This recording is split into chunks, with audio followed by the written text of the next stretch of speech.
So I am on my way to PEMF therapy. This is an hour-long cycle of pulsed electromagnetic fields, not the electromagnetic fields that we're always telling you guys to stay away from, but this is actually the good kind. Really great for cellular, just great overall cellular therapy, or therapy at the cellular level.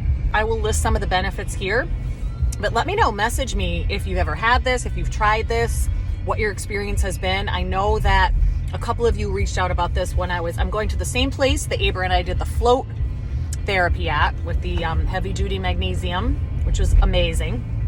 And now I'm going for the PEMFs. So message me your experiences. At the same time that she is doing the PEMF machine and she's putting the gadget all over, like she'll start, like I think she started and at my back, it basically feels, if it's too intense, she lowers it. It's kind of just like a vibrating pulse, and it's going through the epidermis, it's going through the muscle, and then it hits the nerve. And eventually, if you go consistently, you can get to a place where you're actually hitting the bone marrow. This is where the T cells are formed. This is a huge part of the immune system. At the same time that we're doing the PEMF machine, you're also breathing in molecular hydrogen, which is great. So we talk about the tablets that I do at home all the time. All the stuff I have at home, they sell here, including the Quinton minerals that I take as my electrolyte every day. Best, no need for a supplement in that sense when you're taking that. And you're breathing in the hydrogen, gonna light up that nerve 2 pathway and promote a state of healing. So it's really good to do those two things simultaneously at this, in this space. They also have the infrared sauna, of course. They have halotherapy. We have a halotherapy machine at our house, but it's the portable one. They've got one here, and I'm actually gonna try some PEMF with Tommy as well. So we'll see how that goes tomorrow. And there's a couple of other things that they have here. So there's a float tank, obviously. Remember that, what Abra and I did. And it is available for kids, but we're just starting slower. I'm not going to, of course, put him inside the whole capsule. I might just let him float in there for, 15 minutes or something and just see how he does with that, because we do not own one of those. Just see what kind of little protocol we could put together for him. That will help to work alongside the nutrition stuff that we're doing. And because the nutrition has been very challenging when a child won't eat. Now, he is really good with his shakes when we're at home. He's good with his supplements. And I would say about 50% of the time he's good with the food. So, so sometimes we need some other help just to kind of open up some detox pathways at the same time that we're doing the nutrition. And then on the days we can really go over the top with nutrition, we will. So doesn't mean we stop trying. It just means, what other things can we kind of add in, right? And that's true for me as well. So I'm still fighting this, the mold stuff. I've got this post-nasal drip that I have had for at least a year and a half. It all seemed to come around the same time that I broke out into that rash last spring.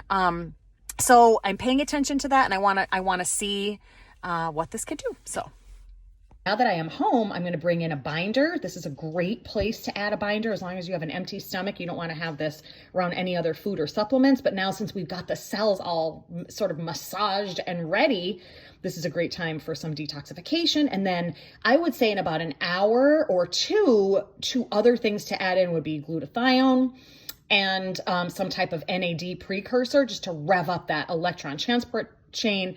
We're thinking about, remember, mitochondria. We want to fire up those mitochondria.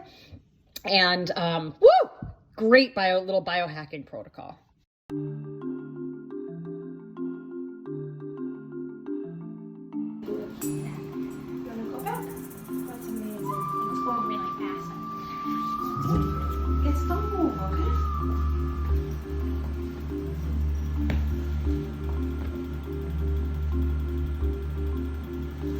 Tommy, sit right behind. Make sure the mat's right on your back. Does it feel ticklish? Have I ever been here? No, this is your first time. You're doing amazing. Okay, on your belly. Does it tickle? There's a piece of somebody's nail going into my armpit and then tickle. Okay, can you go there? Good job on your belly. Amazing. Good job, T. Amazing. Amazing. The other arm too, like that. This is amazing. Really. Proud of you, bud. You're doing good.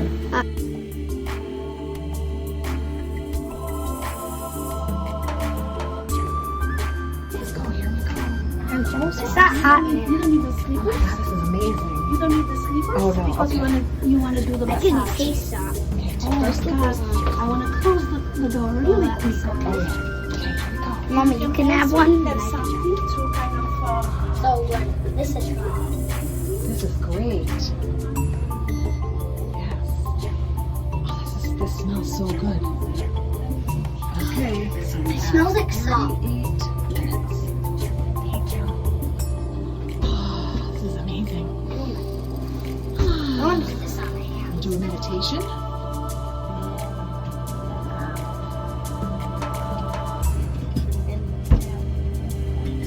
Not trying to breathe, just noticing what is your natural rhythm.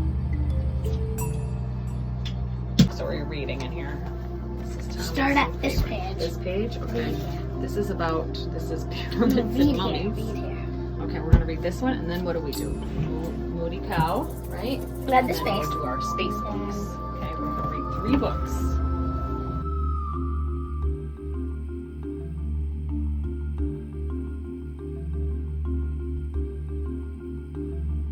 What did you think about your experience at the Healings Place? What was your favorite thing? What was your favorite thing? Was it the zapper thing, or was it the salt? Sauna. Oh, the sauna part with the halotherapy? That was fun. We read our books. Would you come back? Yes. All right. We'll be regulars. And what is your gift that you got to take home? Honey. Manuka honey. Looking through right now is a case series. I found a case series report. So there's 5 cases total on ASD kiddos and this pulsed EMF therapy. And here are the cases right here.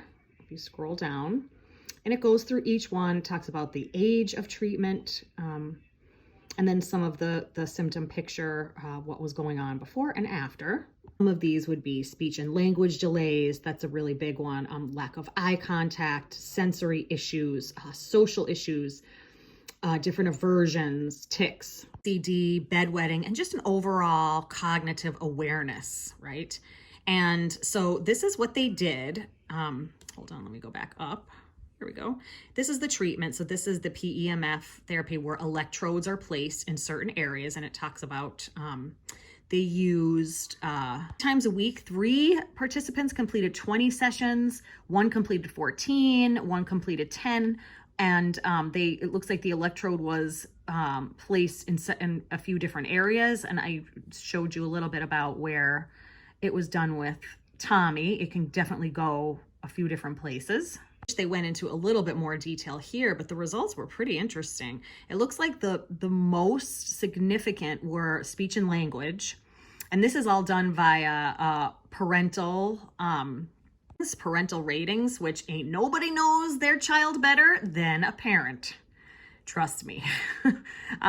So, they're noticing actually pretty statistically significant changes here. Social ability, sensory cognitive awareness, changes in ratings related to health and physical behaviors were less evident, while areas of most significant improvement varied from child to child. Improvement relating to descriptions of improved external awareness was a common factor. So this is a really, really big one with us. It's that awareness. Playing with toys appropriately, understanding more. So it's sort of that blending of the right and left brain. That's kind of how I take that. We, of course, had many limitations. The sample size was not as significant, not randomized. The clinicians were not blinded, so this is a very basic case series. However, I think it's pretty, justifies the need for a full-on clinical trial. And here they lay out some ideas on how that can be done. For example, looking at an EEG, for example, before or after, and how they would sort of tease that out, making the sample size much larger and so forth. But for something that was done, I think it was once a week, pretty interesting. So this one I'm definitely going to be tucking away for sure. And Tommy actually did pretty well at the session, and we hope to continue these. So this paper did not get into the specific mechanisms of action of PEMF. I kind of did some snapshots of a couple of things, but one of the things that comes to mind first, and this is not just for ASD, of course, this is for many different conditions, but when you have rejuvenation happening at a cellular level, the first thing that comes to mind for me is blood flow, enhanced blood flow to all the areas of the body, including the brain. So using Tommy as an example, communication is very difficult for him, proper communication, because of his verbal looping and interrupting constantly. And when I say it's sometimes I really wonder if he comes up for air. I mean, and the reason that he does it is because his brain, that encephalopathy, that amygdala is firing. He is having a hard time getting his thoughts out. And so it's very frustrating to him if we're saying, okay, no, here's a transition that needs to be followed now. We're going to stop talking and we're going to do this, or we're going to eat, or we're going to get ready for school, or whatever it is. He has such a hard time with these transitions because he needs to talk in order to get out of his brain what needs to come out. I have moments like this. I think we all do, but for him, it is. Now, other individuals may experience this very differently. I'm just using the verbal looping. So with a child, it could be some type of stimming. It could be something behavioral. If they're nonverbal, it could be any kind of ritualistic behavior. It could be the head banging. It could be the just that lack of eye contact or stimming of some sort.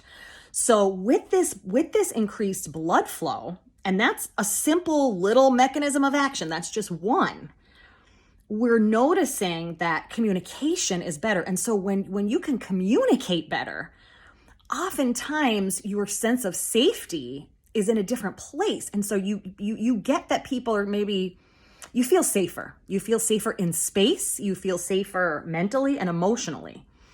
And I noticed with Tommy, after just one of these sessions, we went into then the halotherapy room, and I brought 3 books with me. And at home, for him to sit through 3 books quietly is extremely challenging. Now, could part of this have been that we were in a different environment? Like, he's first looking around, like the smell was different. We have got the salt coming in, the essential oils. There was a meditation playing, but I'll tell you, it was 40 minutes in there, and I've never seen him so focused. Now, how long does something like this last? I don't know. My guess is the more often you do it, the more your body is sort of going to catch on and perhaps run with that and make that more of a natural state as it continues. Be clear, this is not a cure for ASD. This is merely a non-invasive way to help with symptoms. And it does look like there was a double-blind randomized placebo-controlled study using 28 patients. So we're getting there. This one, I don't have the date that this was done, but I believe it was after the one that I mentioned. And there was an assessment done before the study, and the results were taken immediately after the study and 1 month later. And looks like they used deep repetitive transcranial magnetic stimulation, so that's RTMS, and PEMF. So it was kind of like that dual action there. So basically what they're doing is they're stimulating the prefrontal cortex, right? That's executive functioning. That's like, what do we need to do? Like, this is what I'm trying to get Tommy to do. Like, okay, we got homework. And it's like, woo! It's like so hard to get him like to that frontal lobe firing, right? So that is what was happening here. And so I really want to see more information on this, because as a nutritionist, I am telling you, a lot of the dietary stuff can be very challenging if you're living a normal life. Ideally, I know what the kind of protocol I would write up if I did not have Tommy. I would be saying, it's sort of like the time when I went in and subbed a prenatal class before I ever had kids, before I was ever pregnant. And there were maybe 10 people in the class. This was at Sports Club LA. And I wasn't teaching prenatal at the time. I was teaching another class, and I had a sub for it. So I was like, oh yeah, no problem. These women, they can handle it, and I gave them they were like, what are you, like, it was a hard class basically for people with, that were pregnant. And after, and then when I was pregnant taking prenatal classes, I was like, what was I thinking, giving these women like all these things? So it's like it's been a gift. Having Tommy has been such a gift to my career. You have no idea. So full circle, dietary interventions can work wonders, but there's no possible way living how we're living in such a toxic environment that you can do anything 100%. You can, remember, we always say you aim here and then you're probably going to fall here. Everyone, I don't care who you are, you're going to fall here. So you continue to aim here. Like, so we're gluten-free, we're clean, minimal, if any processed foods, the sugar, all of those things. But when we can also add in modalities like this that are non-invasive, this is pretty intense. This is pretty great. We're looking at things like even, infrared sauna, and that's going to be for detoxification, the biomat, meditations, yoga therapy, essential oils. I have not, people have asked me this a lot, homeopathy. I have not dived into that, but I plan to, just to see, because I was a hater of a lot of things until they worked for me. And then I was like, wow, I'm going to dive into this a little bit deeper. So PEMF, this was our experience, and there will be more to come.